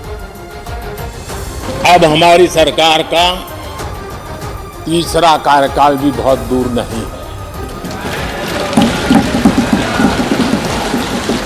ज्यादा से ज्यादा 100-125 दिन बाकी है और अब की बार पूरा देश कह रहा है, अब की बार खड़गे जी भी कह रहे हैं। लेकिन अध्यक्ष जी, मैं आमतौर पर ये आंकड़े के चक्कर में नहीं पड़ा। लेकिन मैं देख रहा हूं देश का मिजाज एनडीए को तो 400 पार कर पाई के रहेगा, लेकिन भारतीय जनता पार्टी को 370 सीट अवश्य देगा। इसके अलावा प्रधानमंत्री नरेंद्र मोदी ने कांग्रेस नेता राहुल गांधी पर भी जोरदार हमला किया। प्रधानमंत्री ने कांग्रेस की मोहब्बत की दुकान वाले नारे पर भी चुटकी ली। एक ही प्रोडक्ट बार बार लॉन्च करने के चक्कर में कांग्रेस की दुकान ताला लगने की नौबत आ गई। अरे दुकान हम नहीं कह रहे, आप लोग कह रहे हैं। आप लोग कहते हैं दुकान खोली है, सब जगह पे बोलते हैं, दुकान को ताला लगने की बात है। वहीं केंद्रीय जांच एजेंसियों के दुरुपयोग के विपक्ष के आरोपों की भी हवा लोकसभा में प्रधानमंत्री नरेंद्र मोदी ने निकाल दी। भ्रष्टाचार के मुद्दे पर प्रधानमंत्री जमकर बरसे। भ्रष्टाचार पर एजेंसियां एक्शन ले रही हैं, उसको लेकर भी इतना गुस्सा, क्या क्या शब्दों का प्रयोग किया जा रहा है। आदरणीय अध्यक्ष जी, 10 साल पहले हमारे सदन में, पार्लियामेंट में क्या चर्चा होती थी? सदन का पूरा समय घोटालों की चर्चा पर जाता था, भ्रष्टाचार की चर्चा पर जाता था, लगातार एक्शन की डिमांड होती थी। सदन यही मांग करता रहता था, एक्शन लो, एक्शन लो, एक्शन लो। वो कालखंड देश ने देखा है, चारों तरफ भ्रष्टाचार की खबरें रोज मिल रहा है। और आज जब भ्रष्टाचारियों पर एक्शन लिया जा रहा है तो लोग उनका समर्थन में हंगामा करते हैं। आदरणीय अध्यक्ष जी, इनके समय में एजेंसियों का सिर्फ और सिर्फ राजनीतिक उपयोग के लिए उपयोग किया जाता था, बाकी उनको कोई काम करने नहीं दिया जाता था। इसके साथ ही लोकसभा में प्रधानमंत्री नरेंद्र मोदी ने दावा किया कि एनडीए के तीसरे कार्यकाल में भारत दुनिया की तीसरी सबसे बड़ी ताकत बन जाएगा। जिस तेज गति से भारत विकास कर रहा है, उसकी बारीकियों को जानते हुए मैं विश्वास से कहता हूं, और इसीलिए मैंने कहा है कि हमारे तीसरे टर्म में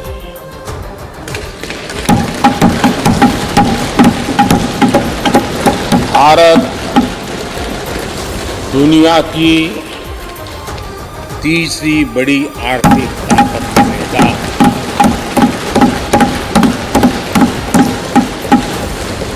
और ये मोदी की गारंटी है।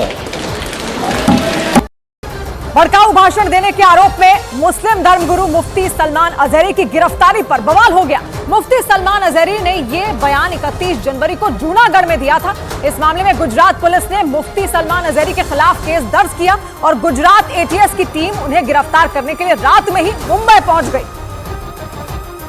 लेकिन उनकी गिरफ्तार होते ही बवाल हो गया। मुफ्ती सलाम अजहरी के समर्थक मुंबई के घाटकों पर स्टेशन पहुंच गए। उनके थाने का घेराव करने की कोशिश पर पुलिस ने उन पर लाठीचार्ज कर दिया। लाठीचार्ज से पहले पुलिस ने उन लोगों को सख्त कार्रवाई की चेतावनी भी दी। मारापीटी मुंबई के लोगों के साथ मत कीजिए, हम आपके साथ कड़ी कार्रवाई करेंगे। पुलिस की चेतावनी के बाद भी प्रदर्शनकारी नहीं हटे। इसके बाद मुंबई के घाटकों पर स्टेशन के आसपास भागम भाग मच गई। पुलिस के लाठियां चलाते ही मुफ्ती सलमान अजहरी के समर्थक झुंड में भागने लगे। इस अफरा तफरी से पहले पुलिस ने इन लोगों से रास्ता खाली करने की अपील की।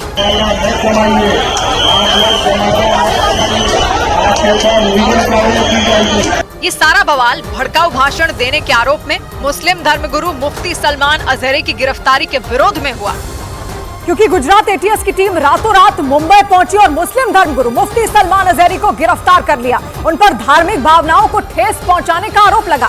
इस मामले में जूनागढ़ में कार्यक्रम का आयोजन करने वाले आयोजकों पर भी केस दर्ज किया गया।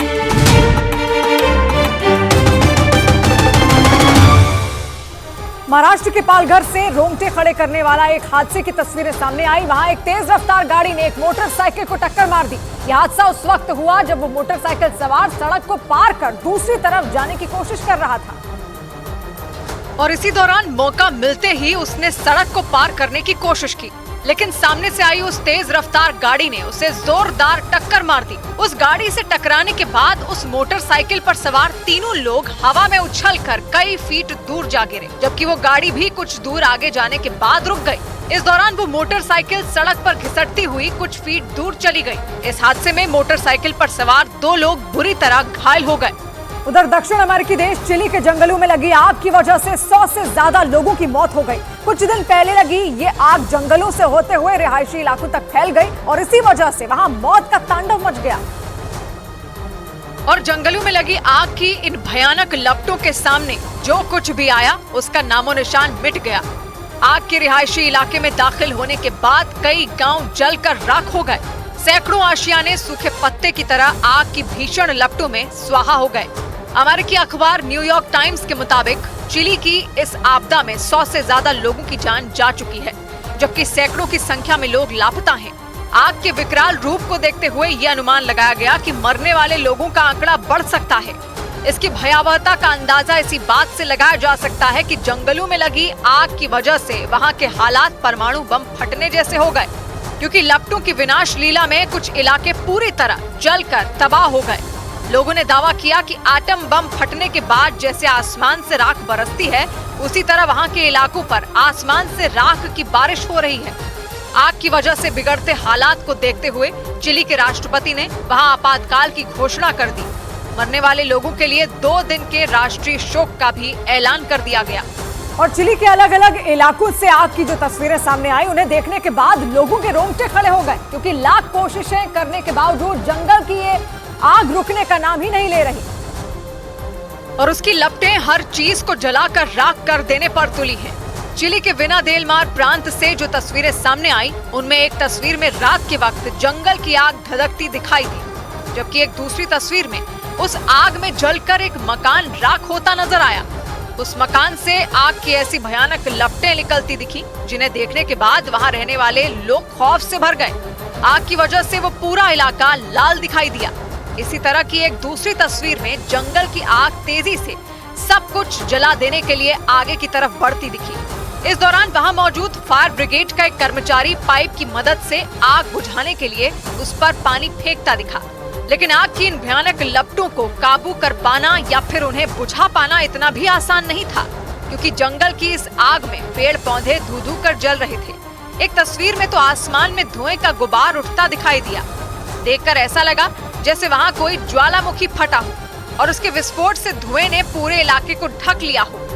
और इसी वजह से इस आपदा से निपटने के लिए वहां की सेना ने मोर्चा संभाल लिया, ताकि जंगल से निकलकर रिहायशी इलाकों में पहुंची इस आग को बुझाया जा सके। इसके लिए वहां की सेना ने चिली के अलग अलग इलाकों में आग बुझाने के लिए बड़ा ऑपरेशन शुरू किया। लेकिन सेना ने चिली के वल्पराइसो शहर में अपनी पूरी ताकत झोंक दी, क्योंकि ये वो शहर है जहां आग की लपटों ने सब कुछ जलाकर तबाह कर दिया।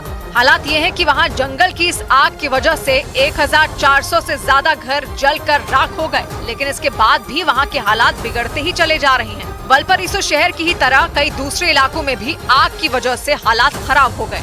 इसी वजह से वहां की सरकार ने सेना को इस आपदा से निपटने के काम में उतार दिया। मतलब फायर ब्रिगेड की टीम के साथ साथ सेना ने भी आग बुझाने के लिए मोर्चा संभाल लिया। वहां से आई एक तस्वीर में सेना के हेलीकॉप्टर आसमान से आग की लपटों पर पानी की बौछार करते दिखाई दिए। इसी तरह से एक प्लेन की मदद से आसमान से आग बुझाने के लिए केमिकल गिराया गया। एक रिपोर्ट के मुताबिक आग की वजह से चिली में 43,000 हेक्टेयर जमीन जलकर राख हो चुकी है। और तो और धधकते जंगलों की वजह से वहाँ तापमान 40 डिग्री सेल्सियस तक पहुँच गया है। और इसी वजह से वहां चल रही गर्म हवाओं ने लोगों का जीना मुहाल कर दिया। यही नहीं, आग की तपिश की वजह से वहां के कुछ इलाकों में लू चलने की भी खबर आई। आलम यह है कि जान बचाने के लिए सैकड़ों की संख्या में लोगों ने अपना घर बार छोड़ दिया, ताकि सब कुछ जला देने पर आमादा आग की इन लपटों से किसी भी तरह दूर जाया जा सके। चिली के एक इलाके से जो तस्वीरें सामने आई, उनमें एक तस्वीर में कुछ लोग सामान के साथ वहां से जाते नजर आए, क्योंकि हर गुजरते पल के साथ आग की लपटें तेजी से उनके घरों तक बढ़ती जा रही हैं। इसी वजह से लोग जान बचाने के लिए अपना घर बार छोड़कर भागने के लिए मजबूर हो गए। वहां से आई एक तस्वीर में एक हाईवे के किनारे आग धधकती दिखाई दी। यही नहीं, कुछ इलाकों में कई जलते हुए पेड़ सड़कों पर गिर गए, जिससे ट्रैफिक जाम हो गया। न्यूयॉर्क टाइम्स की एक रिपोर्ट के मुताबिक चिली के विना देल मार और वल्पराइसो के जंगलों में लगी आग कई तटीय शहरों में फैल गई। ये वो शहर हैं जहां हजारों पर्यटक छुट्टियां मनाने आते हैं, लेकिन आग लगने की वजह से उन शहरों में हर होटल और रिजॉर्ट जल गए। खबर ये भी है कि इन शहरों में कई लोग फंसे हैं और उन्हें निकालने के लिए रेस्क्यू ऑपरेशन भी चलाया जा रहा है। इधर तेजस्वी यादव ने अपने विवादास्पद बयान पर खेद जता दिया। आरजेडी नेता तेजस्वी यादव ने गुजरातियों को लेकर दिए गए अपने विवादास्पद बयान मामले में सुप्रीम कोर्ट में अर्जी दाखिल की। उन्होंने इस अर्जी में अपने बयान पर खेद जताया। इसके साथ ही तेजस्वी यादव ने इस मामले को गुजरात से बाहर ट्रांसफर करने की भी अपील की। गुजरातियों को ठग बताने वाले बयान को लेकर उनके खिलाफ अहमदाबाद की कोर्ट में मानहानि का केस चल रहा है। जम्मू कश्मीर के कुपवाड़ा में सेना के जवानों ने भारी बर्फबारी के बीच एक गर्भवती महिला का रेस्क्यू कर उसे अस्पताल पहुंचाया। भारी बर्फबारी की वजह से वहां की सड़कों पर कई फीट तक बर्फ की मोटी चादर बिछ गई थी। ऐसे में जवान स्ट्रेचर की मदद से करीब 8 किलोमीटर पैदल चलकर उस महिला को अस्पताल तक ले गए। झारखंड के पाकुड़ में हाइड्रोजन गैस से भरे एक सिलेंडर में अचानक धमाका हो गया। इस हादसे में एक 12 साल के लड़के की मौत हो गई। बताया गया कि वेल्डिंग करने वाले एक आदमी ने उस सिलेंडर को एक मकान के किनारे रखा था। इस बीच उत्तर प्रदेश के फिरोजाबाद में एक महिला कांस्टेबल के साथ मारपीट का हैरान कर देने वाला एक मामला सामने आया। ये घटना उस वक्त हुई जब वो कांस्टेबल एक सरकारी अस्पताल की सुरक्षा में तैनात थी। लेकिन आरोप लगा कि इस दौरान एक बुजुर्ग महिला ने उन पर हमला कर दिया। तस्वीरों में दिखा कि उस अस्पताल में मरीजों की लंबी लंबी लाइनें लगी हैं। इसी बीच चेहरे को ढके हुए वो कांस्टेबल उस बुजुर्ग से बातचीत करती दिखी, लेकिन कुछ देर बाद उनके बीच हाथापाई शुरू हो गई। दोनों एक दूसरे का हाथ पकड़ते और धकेलती दिखी। इसी दौरान एक और महिला उस कांस्टेबल से भिड़ गई। एक आदमी ने उन्हें छुड़ाने की कोशिश की, लेकिन वो काफी देर तक एक दूसरे को घसीटते दिखाई दिए। तस्वीरों में वो दोनों महिलाएं और कांस्टेबल एक दूसरे को थप्पड़ मारती भी नजर आई। हमने ये कहा अम्मा लाइन में लग जाओ, ये लाइन में नहीं लगी, इसलिए ये मुझसे हाथापाई करने लगी, उन्होंने मेरे थप्पड़ मार दिए। इस घटना के बाद आरोपी बुजुर्ग को थाने लाया गया, लेकिन उन्होंने खुद को बेकसूर बताया। पुलिस ने मामला दर्ज कर लिया और दोनों पक्षों से पूछताछ में जुट गई। उधर विशाखापट्टनम में भारत और इंग्लैंड के बीच खेला गया दूसरा टेस्ट मैच टीम इंडिया ने 106 रनों से जीत लिया। इसके साथ 5 मैचों की टेस्ट सीरीज 1-1 से बराबर हो गई। मैच में 9 विकेट लेने वाले जसप्रीत बुमराह को मैन ऑफ द मैच चुना गया, जिन्होंने दूसरी पारी में भी घातक गेंदबाजी की और 3 बल्लेबाजों को अपना शिकार बनाया। चौथी पारी में इंग्लैंड की टीम को जीत के लिए 399 रन बनाने का लक्ष्य मिला था, लेकिन इंग्लैंड की पूरी टीम 292 रन ही बना सकी। टीम इंडिया ने पहली पारी में 396 और दूसरी पारी में 255 रन बनाए, जबकि इंग्लैंड की टीम ने पहली पारी में 253 और दूसरी पारी में 292 रन बनाए। मैच के चौथे ही दिन टीम इंडिया 106 रनों के बड़े अंतर से मैच अपने नाम करने में कामयाब हो गई। इंग्लैंड के सबसे कामयाब बल्लेबाज ओपनर जैक क्रॉली रहे, जिन्होंने 73 रनों की पारी खेली और उनके अलावा कोई भी बल्लेबाज 50 का आंकड़ा नहीं छू पाया। जसप्रीत बुमराह के अलावा रविचंद्रन अश्विन ने भी इंग्लैंड के 3 बल्लेबाजों को आउट किया। इधर किन्नरों के लिए दिल्ली की केजरीवाल सरकार ने बड़ा ऐलान कर दिया। दिल्ली के मुख्यमंत्री अरविंद केजरीवाल ने ऐलान किया कि दिल्ली की बसों में अब किन्नरों के लिए भी मुफ्त में यात्रा की व्यवस्था होगी। इससे पहले महिलाओं के लिए दिल्ली की बसों में ये सुविधा है। दिल्ली के करोल बाग में एक मैकेनिक की हत्या मामले में 3 लोगों को गिरफ्तार कर लिया। इस मामले में चौथे आरोपी की तलाश है। पुलिस के मुताबिक आपसी रंजिश में उन तीनों ने उस मैकेनिक का अपहरण करने के बाद हत्या कर दी थी। हालांकि उसका शव पुलिस बरामद नहीं कर सकी है। उधर यमन के हूथी लड़ाकू ने लाल सागर में अगवा किए गए एक जहाज को अपनी कमाई का जरिया बना लिया। गैलेक्सी लीडर नाम के उस जहाज को करीब 2 महीने पहले हाईजैक किया गया था और अब हूथी लड़ाकू ने उसे पर्यटन का केंद्र बना लिया। तस्वीरों में देखा कि अगवा किए गए उस जहाज पर लोग नाचने, गाने और मस्ती करने के लिए पहुंचे हुए हैं। वो जहाज तट से कुछ दूरी पर समंदर में खड़ा दिखा। जहाज तक जाने के लिए बाकायदा नाव का इंतजाम किया गया है। हूथी लड़ाके छोटी छोटी नावों पर बैठकर लोगों को उस जहाज पर लेकर जाते दिखे। जहाज पर पहुंचने के बाद कई लोग वहां गानों पर नाचते और झूमते नजर आए। जहाज पर घूमने पहुंचे कुछ लोग तो वहां मौजूद फोन में तस्वीरें भी खिंचवाते दिखाई दिए। इस दौरान हूथी लड़ाके भी वहां हथियारों के साथ तैनात रहे। इजरायल के मीडिया के मुताबिक हूथी लड़ाकों ने अगवा किए गए उस जहाज को कमाई का साधन बना लिया। दावा किया गया कि समंदर में खड़े जहाज पर घूमने के लिए लोगों से $1 यानी भारतीय रुपयों में करीब 83 रुपए लिए जा रहे हैं। और लोग बड़ी संख्या में वहां पहुंच भी रहे हैं। हूथी लड़ाकों ने पिछले साल नवंबर महीने में इस जहाज को अगवा किया था। इसकी वजह से पूरे लाल सागर इलाके में हड़कंप मच गया था, क्योंकि हाईजैक का वीडियो जारी कर हूथी लड़ाकों ने लाल सागर इलाके में हमले तेज करने की धमकी दी थी। फिल्मी स्टाइल में हूथी लड़ाके समंदर के बीचों बीच उस जहाज पर उतरे थे। वो हेलीकॉप्टर से आए थे और सीधा जहाज पर उतरे थे। फिर उन्होंने जहाज में काम करने वालों को धमकाया था, बंदूकें दिखाकर उन्हें डराया था। इसके बाद लाल सागर से गुजर रहे इस जहाज को उसके चालक दल के साथ अगवा कर लिया था। हाईजैक के करीब 2 महीने बाद जब वो जहाज एक बार फिर लोगों के सामने आया तो उसका हुलिया ही बदला हुआ दिखाई दिया। हूथी लड़ाके इस जहाज को अमेरिका और इजरायल के प्रति अपनी जीत का प्रतीक मानते हैं, क्योंकि गाजा पर इजरायल के हमलों के विरोध में ही उन्होंने इसे हाईजैक किया था। इजरायल के मीडिया के मुताबिक हूथी लड़ाकों ने इस जहाज को यमन के पश्चिमी छोर पर मौजूद अल हुदैदा शहर के पास लाल सागर में खड़ा कर दिया है। इधर बिहार में मिड डे मील खाने से कई बच्चों की तबीयत खराब हो गई। बिहार के बगहा में एक सरकारी स्कूल में मिड डे मील खाने से 80 बच्चे बीमार पड़ गए। मिड डे मील खाने के बाद उन बच्चों को पेट दर्द और उल्टी की शिकायत होने लगी, जिसके बाद उन्हें तुरंत अस्पताल में भर्ती कराया गया। मिड डे मील खाने से बीमार पड़ गए। मालदीव के राष्ट्रपति मोहम्मद मोइजू ने वहां की संसद को जानकारी दी कि भारतीय सेना 10 मई तक मालदीव छोड़ देगी। माना जाता है कि चीन के इशारे पर राष्ट्रपति मोहम्मद मोइजू ने वहां के चुनाव में भारतीय सैनिकों की वापसी का वादा किया था। 66वें ग्रामी अवार्ड में भारतीय गायक शंकर महादेवन और तबला वादक जाकिर हुसैन को अवार्ड मिला। जाकिर हुसैन ने 3 कैटेगरी में ये अवार्ड अपने नाम किया। वहीं शंकर महादेवन को अपने बैंड शक्ति के एल्बम दिस मोमेंट के लिए बेस्ट ग्लोबल म्यूजिक एल्बम की कैटेगरी में ग्रामी अवार्ड मिला। इसके बाद प्रधानमंत्री नरेंद्र मोदी ने सोशल मीडिया के जरिए दोनों को बधाई दी। ग्रामी अवार्ड संगीत के क्षेत्र में दिया जाने वाला दुनिया का सबसे बड़ा अवार्ड है। इस बीच न्यूज 18 इंडिया के कार्यक्रम चौपाल में भारतीय जनता पार्टी के राष्ट्रीय अध्यक्ष जेपी नड्डा ने कांग्रेस के उन आरोपों पर पलटवार किया जिसमें कहा गया कि 2024 का चुनाव देश का आखिरी चुनाव होगा। जेपी नड्डा ने कांग्रेस पार्टी को इमरजेंसी की याद दिलाई। ये इमरजेंसी भूल गए। 1.5 लाख लोगों को इन्होंने maintenance of internal security act Misa के तहत और defence of Indian rule DIR के तहत इन्होंने 22 महीने जेल में रखा था जी। और इलेक्शन भी गलतफहमी में कराया था, क्योंकि इनको एजेंसीज ने बता दिया कि अब मिसेस गांधी आपकी पॉपुलैरिटी बहुत बन गई है तो आपने इलेक्शन करा दिया, नहीं तो आप इलेक्शन कराते भी नहीं। तो जिन पार्टी का ये ट्रैक रिकॉर्ड है उसके अध्यक्ष ये बोले कि चुनाव के बाद ये अंतिम चुनाव होगा, ये हम उन लोगों में से हैं जो इस बात को विश्वास करते हैं कि प्रजातंत्र इस देश में 1947 से पहले था।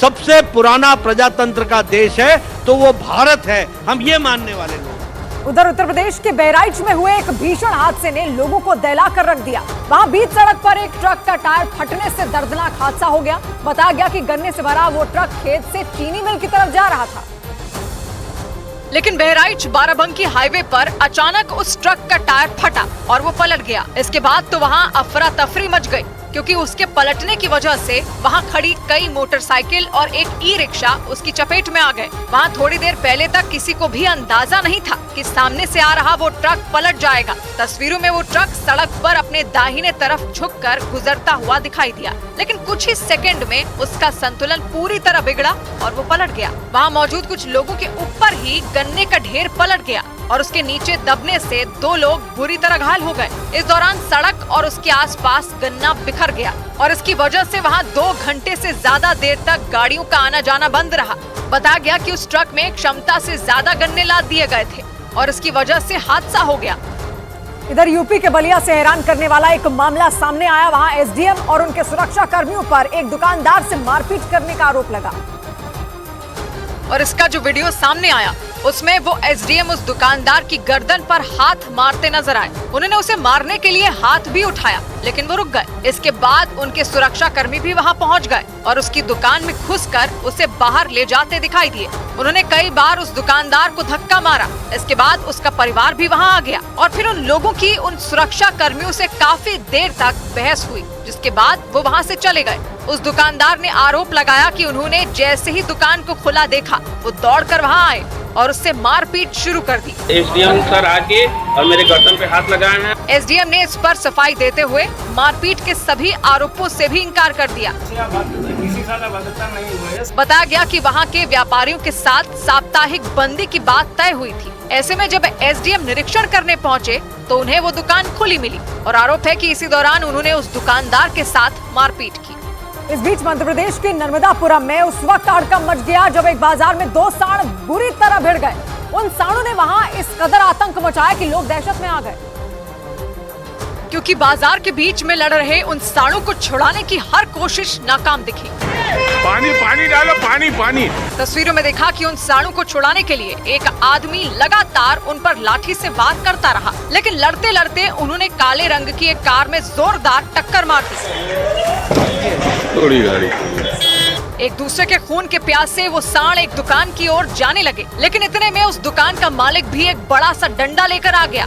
उसने डंडे की मदद से दोनों को अपनी दुकान से दूर किया, लेकिन वो सांड फिर भी पीछे हटने को तैयार नहीं हुए। भूरे सांड ने काले वाले को तेजी से धकेलते हुए एक और कार में टक्कर मार दी। इसके बाद वो सांड कार के पास खड़ी मोटरसाइकिलों और स्कूटरों के बीच चले गए, जिसकी वजह से वहां खड़े हुए लोगों के बीच भगदड़ मच गई। सांडों ने कई बाइकों को जमीन पर गिरा दिया। इस बीच उन पर लगातार लाठी से मार पड़ती रही। हालांकि काफी मशक्कत के बाद लोग उन दोनों सांडों को छुड़ाने में कामयाब हुए। आंखें जब खामोशी गाने लगती हैं, दर्पण से आवाजें आने लगती हैं। सौबात की एक बात कही गुलशन ने, दिल में कैद तमन्नाओं को मत करना, दीवारों से सर टकराने लगती हैं। तो मिलते हैं कल, घड़ी जब इशारा करेगी 9 बजे रात का, वक्त होगा सौबात की एक बात का।